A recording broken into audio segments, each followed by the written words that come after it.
ऐसे तो मैं एक आर्किटेक्ट के साथ एक आर्टिस्ट भी हूँ, तो बचपन से प्रेरणा थी कि एक आर्टिस्ट बनूं। बट चूंकि मैंने इस प्रोसेस को किसी के घर में होते हुए देखा, तो फिर कुछ चीज़ें उजागर हुई कि हाँ, ये भी फील होता है, इसमें भी जाया जा सकता है। आर्किटेक्चर आई थिंक इतना अभी अगर मैं परसेंटेज में बात करूँ तो दिस इज जस्ट केवल आपके 10% ही लोग हैं जो कि इस चीज़ में अवेयरनेस जानते हैं। चैलेंज है, अलग टाइप का चैलेंज है, क्योंकि बाहर जो है वेंडर सिस्टम होता है, सप्लाई चेन बनी हुई होती है, चाहे यूरोप बोले आप या यूएस बोले। तो वहाँ क्या होता है कि आपके कॉन्ट्रैक्टर्स की, आपके हमारे बिल्डिंग फैसिलिटी की एक प्रोजेक्ट मैनेजमेंट की, जिसको वो बोलते हैं, पर्टिकुलर वर्ड है, तो उसकी चेन बनी होती है पहले से। तो आपको बस एक सेट ऑफ डिज़ाइन देना होता है, वो चीज़ उस तरीके से बन जाती है। यहाँ जद्दोजहद बहुत करनी पड़ती है आर्किटेक्ट को, साइट विजिट के माध्यम से। आप देख रहे हैं परवर शांति का बेहद ही खास पॉडकास्ट और मैं हूँ आपके साथ। पहाड़ों की खूबसूरती तो हमने सबने देखी है, देश विदेश से लोग यहाँ पे आते हैं, लेकिन कभी आपने सोचा है कि यहाँ पे जो देश विदेश से लोग आते हैं, स्टे करते हैं, यहाँ होटल जो बनते हैं वो कैसे डिजाइन होते हैं, क्या उसका डिजाइन होता है, कैसे नक्शा तैयार होता है। तो इसलिए आज हमारे साथ जो हमारे खास मेहमान मौजूद हैं, आर्किटेक्ट दिव्य अर्जुन रौतेला जी, इनसे हम बात करेंगे और जानने की कोशिश करेंगे कि आखिर में ये होता क्या है, कैसे डिजाइन तैयार होते हैं, नक्शा तैयार होता है और उत्तराखंड में लोग कैसे इसके लिए जागरूक हैं। नमस्कार सर, बहुत बहुत स्वागत है हमारे पॉडकास्ट में। आपका शुक्रिया मुझे यहाँ बुलाने के लिए। सर, सबसे पहले मेरा सवाल यही रहेगा कि आपने बचपन से ही सोचा था इस फील्ड में आने का या फिर बाद में आपने डिसाइड? ऐसे तो मैं एक आर्किटेक्ट के साथ एक आर्टिस्ट भी हूँ, तो बचपन से प्रेरणा थी कि एक आर्टिस्ट बनूं। बट चूंकि मैंने इस प्रोसेस को किसी के घर में होते हुए देखा, तो फिर कुछ चीज़ें उजागर हुई कि हाँ, ये भी फील होता है, इसमें भी जाया जा सकता है। और इंजीनियरिंग और आर्ट का मिक्सचर आर्किटेक्चर है, तो इसमें आपको कहीं ना कहीं एक्सप्रेसिव क्रिएटिविटी को एक्सप्रेस करने की वो भी मिलती है छूट। तो इसलिए मैं इस तरफ ज़्यादा आ पाया और मुझे लगा कि इंजीनियरिंग भी है तो मतलब आप स्केल भी कर सकते हैं, बढ़ा भी सकते हैं अपने काम को ना। आपकी आर्टिस्ट का काम उतना ज़्यादा स्केलेबल नहीं है इंडिया में, तो उस वाइज मुझे ये अच्छा फील लगा। उत्तराखंड में आर्किटेक्ट की तरफ लोग कितने जागरूक हैं? आर्किटेक्चर आई थिंक इतना अभी अगर मैं परसेंटेज में बात करूँ तो दिस इज जस्ट केवल आपके 10% ही लोग हैं जो कि इस चीज़ में अवेयरनेस जानते हैं, और आपके माध्यम से और सोशल मीडिया के माध्यम से और ऐसे कुछ चीज़ों से हम चाहते हैं कि लोगों के पास जाए कि इट्स नॉट दैट एक्सपेंसिव, उतना महंगा नहीं होता आपको आर्किटेक्ट को हायर करना या एक सही तरीके से चीज़ को करवाना। एक जिसको आप कहते हैं कि एक आपका फॉर्मल तरीके से बिल्डिंग्स को बनवाना, जो कि आजकल सरकार और भी इस पर पुश कर रही है, बैंक्स पुश कर रहे हैं, लोन्स क्योंकि इसके थ्रू मिलते हैं, तो शायद उस वजह से भी कई बार हमारे पास क्लाइंट्स आते हैं। पर अमूमन जो एक भ्रम है कि इसकी वजह से आपका जो एक एक्सपेंडिचर ज़्यादा होता है या सिर्फ लग्जूरियस चीज़ इससे बनती है, गलत। जैसे आज भी कई जो ऐसे ही बना दिए जाते हैं, इतना नहीं सोचा जाता इसके बारे में। जी, तो हाँ, बिल्कुल सही कहा आपने, ऐसा होता है। और जनरली इंडिया में ऐसा है कि अगर नहीं रखा जाएगा स्पेशलिस्ट को तो खर्चा कम होगा, but it's actually vice versa.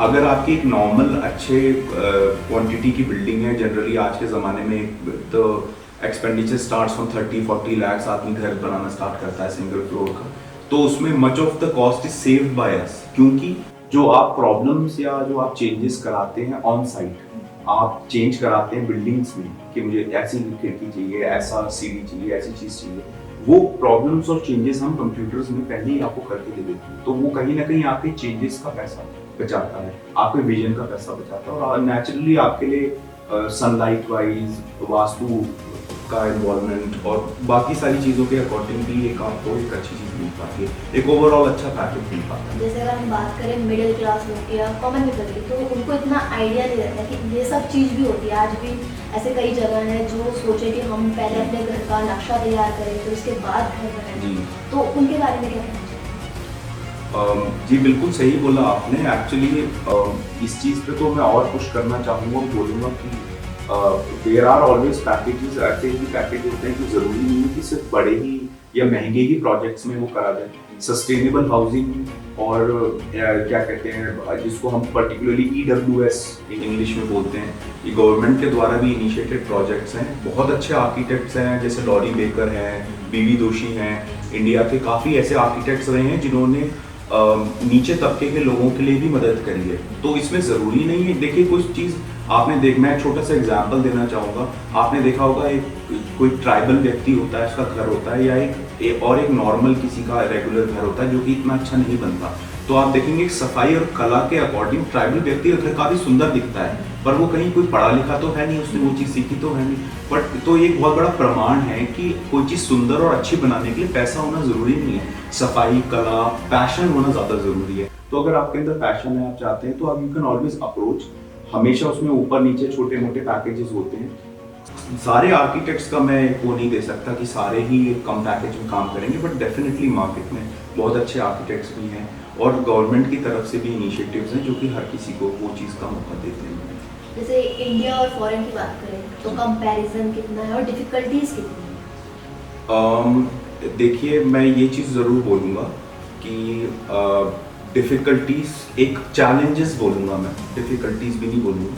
तो चैलेंज है, अलग टाइप का चैलेंज है, क्योंकि बाहर जो है वेंडर सिस्टम होता है, सप्लाई चेन बनी हुई होती है, चाहे यूरोप बोलें आप या US बोलें।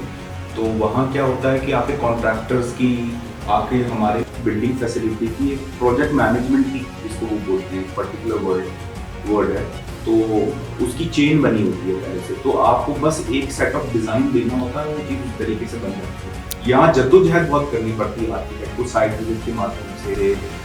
कुछ आजकल तो ट्रांसपेरेंट सॉफ्टवेयर आ रहे हैं, जैसे एक पर्टिकुलर कंपनी है R- करके, जिसको हम यूज़ करते हैं, तो वो बेसिकली CRM कहते हैं इसको, कस्टमर रिलेशन मैनेजमेंट। तो ये ऐसे सॉफ्टवेयर से क्या होता है, फियर निकल जाता है क्लाइंट का कि हमारा काम टाइम पे हो रहा है, बिल्स टाइम पे आ रहे हैं, क्योंकि आप जानते हैं आजकल सोशल मीडिया और एप्स की एरा है, उसका ज़माना है। तो जनरली आदमी एक्सपेक्ट करता है कि हर चीज़ ब्लिंकिट की तरह ये भी ऐप के माध्यम से मैं देख पाऊँ और आसान हो सके। साइट पे नहीं, वो इतना हो नहीं पाता हर कोई साइट पे। तो वो चीज़ इंडिया में अब आ रही है, बट हाँ डेफिनेटली डिफरेंस है कि इन चीज़ों ने आसान तो किया, but you still have to put yourself out there, और आपको मेहनत तो लगना तो पड़ता है इंडिया में कंपेयर टू आउटसाइड, क्योंकि वहाँ सप्लाई चेन बनी हुई हैं और बहुत हद तक जो कॉन्ट्रैक्टर्स भी हैं उनके, या जो आप जिसको कहते हैं ठेकेदार मिस्त्री या आपके जो कारपेंटर्स हैं, इनकी चेन भी बहुत एजुकेटेड लेवल की है बाहर, तो उनको आपको इतना समझाना नहीं पड़ता, सिर्फ एक ड्राइंग के माध्यम से फिर उसके बाद चीज़ें वो हो जाती हैं। जैसे हमने इस पॉडकास्ट की शुरुआत की थी पहाड़ों से, तो अगर मैं पहाड़ों की बात करूँ और मेट्रोपॉलिटन सिटीज की बात करूँ, तो दोनों में कितना डिफरेंस है और दोनों के नक्शों में कितना अंतर है? और चैलेंजेस की बात करूँ, जैसे पहाड़ों में कोई चीज़ अगर स्ट्रक्चर करनी है तो बहुत मुश्किलें भी आती हैं।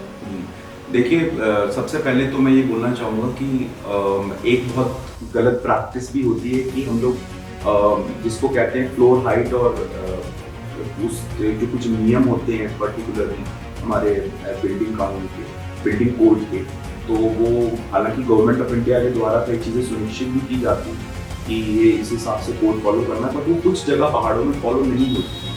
तो मैं इस चीज़ को हाईलाइट करना चाहूँगा। और दूसरी बात ये है कि बिल्डिंग्स जो शहरों में बनती हैं उनका डेप्थ एरिया आप कितना भी ले सकते हैं, बेसमेंट बना सकते हैं, अंडरग्राउंड आपको 2 फ्लोर ले जा सकते हैं, बट ये चीज़ें पहाड़ों में सुनिश्चित नहीं होती। क्यों? क्योंकि पहली चीज़ ही सॉइल होती है वहाँ पे, वहाँ की सॉइल आपकी प्लेन की सॉइल है, एक इंटैक्ट सॉइल है, राइट। अलग अलग टाइप की सॉइल होती है, वहाँ मोस्टली सैंडी सॉइल होती है। आप देखा होगा भूसंकलन की समस्या है पहाड़ों में, राइट। आप देखेंगे कि पत्थर और पथरीली ज़मीन है, बोल्डर कहते हैं जिसको। तो उन चीज़ों की वजह से वहाँ हर चीज़ हम ज़मीन में अंदर तक उस चीज़ को हम डिज़ाइन नहीं कर पाते, जिसको इंग्लिश में आप बेसमेंट्स बोलते हैं, या FAR उसका इतना अच्छा नहीं निकल पाता अगर मैं टेक्निकल वर्ड बोलूँ तो वो चीज़ का मैं डिफरेंस बोलूँगा। प्लस आपका उसका कई सारी चीज़ें हैं, उसकी छत है, हट का आर्किटेक्चर है, ओवरऑल आपका उसका लुक है कि वो एक उस जगह पे भद्दा तो नहीं दिख रहा है, वो एक उस तरीके से पोर्ट्रे तो नहीं हो रहा। तो कई सारे टेक्निकल डिफरेंसेस हैं मैं बोलूँगा, और वो हमारी प्रैक्टिस थोड़ी माउंटेन ओरिएंटेड ज़्यादा है, तो मैं सिंगल फ्लोर स्ट्रक्चर को ही रिकमेंड करता हूँ और उसी को ही मैं वो मानता हूँ। पहाड़ों में थोड़ा रिस्क होता है। होता है। जैसे पहाड़ों से लोग लगातार पलायन कर रहे हैं, तो पहाड़ों में आर्किटेक्चर को कितना समझना है? पहाड़ों में आर्किटेक्चर देखिए, पर्टिकुलरली जैसे हमारी जो एक फर्म है एलीट रियल्टर्स करके, हम उसमें भी एक इनिशिएटिव लेते हैं जिसमें हम डेवलप करके विलास सेल कर रहे हैं, मैंशन सेल कर रहे हैं, जो रिटायरमेंट लेना चाहते हैं, पब्लिक लाइफ से आके रहना चाहते हैं, या पर्टिकुलरली पर्पसेस होते हैं, तो उसमें मैं देखता हूँ कि थोड़ा देखिए कुछ कानूनी रूप से भी कुछ प्रॉब्लम, लीगल इश्यूज आते हैं लैंड एक्विजिशन में, क्योंकि बिसाइड्स भू कानून जो कि जनरली लोगों को लगता है, वहाँ क्या है, फुटफॉल वाइज कंडेंस्ड रजिस्ट्रीज है, मतलब छोटे से एरिया में आपको 4-4, 5-5 रजिस्ट्रीज मिलेंगी, जबकि यहाँ पे आपको मे बी 1 एकड़ में एक मिले, या परहैप्स समथिंग एल्स शहरों में कंडेंस मिल सकती है, बट पहाड़ों में उससे भी ज्यादा कंडेंस होती है। कई बार एक ही नाली में 100 रजिस्ट्रीज निकल जाती हैं, वन की जमीन होती है जिसको ऐसे कहते हैं। तो ये कुछ चैलेंजेस हैं जिसको आदमी लेने से पहले थोड़ा डरता है, और वो जाना नहीं चाह पाता पहाड़ में, या थोड़ा वो चीज़ हो जाती है उसको। तो जिसमें हम लोग का जो लीगल टीम है हमारी, और हमारा जो एक ओवरऑल ग्रुप है, वो उस चीज़ को इंटायरली सॉल्व करता है, लैंड पैकेजिंग से लेकर एंड प्रोडक्ट तक। तो वो उस चीज़ को, और कुछ आपको मैं इमेजेस के माध्यम से भी उस चीज़ को बता पाऊँ, तो वो चीज़ ऐसे सॉल्व हो सकती है। अगर एक कंप्लीट कंपनी पैकेज दे रही है तो वो उसके लिए आसान ज़्यादा हो पाता है, क्योंकि बहुत ज़्यादा मसल, या कह सकते हैं आप, जो नेटवर्किंग वाला आदमी है, ये बहुत ज़्यादा संपन्न व्यक्ति है, वो ही उस चीज़ को कर पाएगा वहाँ पे, वरना तो इसीलिए इंफ्रास्ट्रक्चर भी इतना अच्छा डेवलप हम नहीं देख पाते हैं पहाड़ों में। जैसे आप बुटीक मिला के काफी ज्यादा जानते हैं, तो ये है क्या, और उत्तराखंड में आजकल इसकी डिमांड बढ़ रही है, इसकी वजह? बुटीक को जनरली पार्लर या एक मेकअप चीज से भी जोड़ा जाता है, बट बुटीक का एक्चुअल मतलब होता है कि कम बनी हुई चीज, सिर्फ आपके लिए, पर्टिकुलरली आपके लिए बनी हुई चीज। तो जनरली आर्किटेक्ट्स तो कस्टम घर ही डिजाइन करते हैं, बट जो कि कंपनी से मैं जुड़ा हुआ हूँ, जिसमें मैं खुद भी एक को फाउंडर हूँ, तो उसमें हम एलीट रियल्टर्स में क्या करते हैं, हम एक पर्टिकुलर स्टाइल का विला एक पर्टिकुलर व्यक्ति के हिसाब से बना के एज ए डेवलप प्रॉपर्टी बेचते हैं।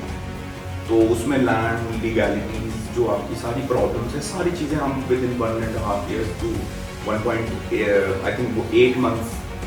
year 8 months तक हम कंप्लीट करते हैं। तो उस चीज़ में आदमी को जैसा वो चाहते हैं वो घर उतने समय पे मिल पाता है, और बुटीक प्रोस्पेक्ट में मिल पाता है कि वो जैसा वो चाह रहे हैं बना बनाया विद लैंड मिल जाए। क्योंकि जनरली अगर आप वो लगाने जाएंगे तो बना तो आप अपने स्टाइल से जाएंगे, but it will take lot of time, और वो हैसल जो उनकी वो बच जाती है। जैसे उत्तराखंड में आपने देखा होगा, विकास प्राधिकरण आजकल ज़्यादा एक्टिव है। हर जगह जहाँ बिना नक्शे के घर बनाए जा रहे हैं, उनमें एक्शन लिया जा रहा है, कहीं तोड़ा जा रहा है। या फिर रोड चौड़ीकरण की बात करूँ तो उसमें भी अगर शहर का विकास हो रहा है तो बिना नक्शे के घरों को तोड़ा जा रहा है और चीज़ें बढ़ाई जा रही है। तो इस पर आपकी क्या है? देखिए, इस चीज़ पे तो मेरा पर्सनली मानना है कि वो चीज़ हमें फॉलो करनी चाहिए, और डेफिनेटली गवर्नमेंट ऑफ इंडिया का अच्छा इनिशिएटिव है, रूल है, मैं कहूँगा इनिशिएटिव से ज़्यादा। और मेरा एक इसमें एक तर्क ये है, लॉजिक ये है बताने का लोगों को, या एक अपना ओपिनियन ये है कि जनरली एज अ आर्किटेक्ट जैसे हमें क्वेश्चन करा जाता है कि जी इस जगह भीड़ क्यों हो रही है। जैसे हम देहरादून जाते हैं, हमारे पर्वत शांति पहाड़ का एक बहुत अच्छा क्षेत्र है, तो मसूरी की तरफ बहुत ज़्यादा ट्रैफिक जाता है। व्यक्ति हर कोई क्वेश्चन करता है, पूछता है, सवाल करता है कि यार ट्रैफिक है तो प्लानिंग क्यों से, रोडें उतनी चौड़ी क्यों नहीं है। तो आप अगर वो चाहते हैं कि प्लानिंग सही से हो, आपका डेवलपमेंट बोर्ड सही से काम करे, तो आपको उनकी गाइडलाइन, उनकी जिस हिसाब से एक ओवरऑल मास्टर प्लान है उस चीज़ को फॉलो भी करना चाहिए। अगर आपको उसकी प्रॉब्लम से जो आपको चैलेंजेस फेस हो रहे हैं उसमें आपको समस्या है, तो आई थिंक आपको उनके द्वारा सुनिश्चित जगहों पे ही घर बनाने चाहिए, उस हिसाब से ही घर बनाने चाहिए ताकि वो प्रॉब्लम्स को टैकल भी कर सकें। तो I think you have to walk the talk. तो मेरा इस पॉडकास्ट का आखिरी सवाल होगा, जैसे कि आप नक्शा तैयार करते हैं, लोगों को अपने घरों को लेकर बहुत सारे सपने होते हैं, उन सपनों को आप हकीकत में लाते हैं, तो इसमें जैसे नक्शा तैयार करने में क्या चैलेंजेस आते हैं? जैसे कस्टमर है उसको सेटिस्फाई करना कि हाँ उन्होंने जो सोचा है वही आप हकीकत में लेके आए, तो कितने चैलेंजेस आते हैं? जी, आपने सही कहा। जनरली हमारे इंडियन घरों में एक मत पे आना भी मुश्किल हो जाता है प्रैक्टिकली, क्योंकि हर कोई अलग अलग एज का, अलग अलग व्यक्तित्व का व्यक्ति होता है। हर किसी के थॉट्स अलग होते हैं, पर्सनालिटीज अलग होती हैं, प्रेरणाएं अलग होती हैं, डिज़ायर्स अलग होते हैं। तो वो सारी चीज़ें घर पे लाना मुश्किल होता है। बट हाँ, कई बार हमारी ऐसी प्रोसेसेस होती हैं, हमारे तरीके होते हैं, हमारे एसओपी होते हैं, जिस हिसाब से हम कंपार्टमेंटलाइज कर लेते हैं कि आपका यार ये कमरा है तो आप इसका मत यहाँ पे ले लीजिए। एक साइकोलॉजी का एक तरीके से यूज हो जाता है उसमें थोड़ा। और कई बार जनरली घर में एक ऐसा व्यक्ति होता है जिसकी सब सुनते हैं, तो उनकी राय लेना भी एक हमारे लिए ऐसा काम हो जाता है कि हाँ, इनकी अगर हम अकॉर्डिंग चल रहे हैं या वो खुश हो जाएंगे तो सब कुछ हो जाएंगे, या वो सबका टेस्ट जानते हैं, तो वो हमारे लिए आसान हो जाता है जनरली। बहुत बहुत धन्यवाद सर Thank you so आपका। much. तो आज ये हमारे साथ थे आर्किटेक्ट दिव्यर्जन रौतेला जी। आपने सुना ही आर्किटेक्चर के बारे में उन्होंने क्या क्या बताया। आशा है कि आपके जो प्रश्न होंगे इसके लिए उनका आपको उत्तर सही से मिल गया होगा, और इन्होंने भी हमारे सारे जो जवाब हमने पूछे उसका उत्तर सही से दिया। तो ऐसे पॉडकास्ट के लिए जुड़े रहिए हमारे साथ। मिलते हैं अगले पॉडकास्ट में नए मेहमान के साथ। धन्यवाद।